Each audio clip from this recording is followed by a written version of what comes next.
Hello दोस्तों, प्रश्न है ए और बी मिलकर किसी काम को 15 दिन में करते हैं, बी और सी मिलकर के उसी काम को 12 दिन में पूरा करते हैं, जबकि सी और ए मिलकर उस काम को 10 दिन में पूरा करते हैं। तो ए अकेले उस काम को कितने दिनों में पूरा करेगा, ये हमें ज्ञात करना है। तो ए प्लस बी 15 दिन में काम को पूरा करना है, तो एक दिन में उस काम के 15वें हिस्से को करेंगे। ठीक उसी प्रकार बी प्लस सी एक दिन में उस काम के 12वें हिस्से को करेंगे, और सी प्लस ए एक दिन में उस काम के 10वें हिस्से को करेंगे। यदि इन तीनों को जोड़ देते हैं तो ए के 2 दिन का काम जुड़ेगा, बी के भी 2 दिन का काम जुड़ेगा, और सी के भी 2 दिन का काम जुड़ेगा। तो इसलिए यदि इनको आधा कर दें योगफल को, तो हमें ए प्लस बी प्लस सी के एक दिन का काम मिल जाएगा।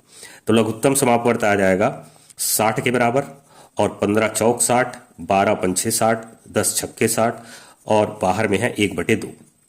ये हो जाएगा 5 4 9 और 6 15/60, या अंदर में आ जाएगा 1/4, और इसका 1/2 से गुणा करेंगे तो आ जाएगा 1/8। मतलब ए प्लस बी प्लस सी मिल करके एक दिन में उस काम के 8वें हिस्से को करते हैं। तो पूरे काम को करने में ए प्लस बी प्लस सी को 8 दिन का समय लगेगा। अब यहाँ पर ए अकेले उस काम को कितने दिनों में पूरा करेगा, ये हमें ज्ञात करना है।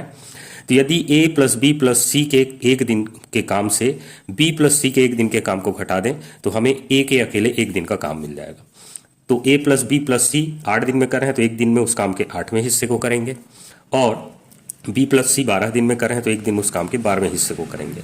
अब इससे यदि घटाएं तो ये लघुत्तम समापवर्त आ जाएगा 24 के बराबर, 8 तिया 24, 12 दूने 24, ये आ जाएगा 1/24 के बराबर। इसका मतलब है कि ए अकेले एक दिन में उस काम के 24वें हिस्से को करता है, तो पूरे काम को करने में उसे 24 दिन का समय लगेगा।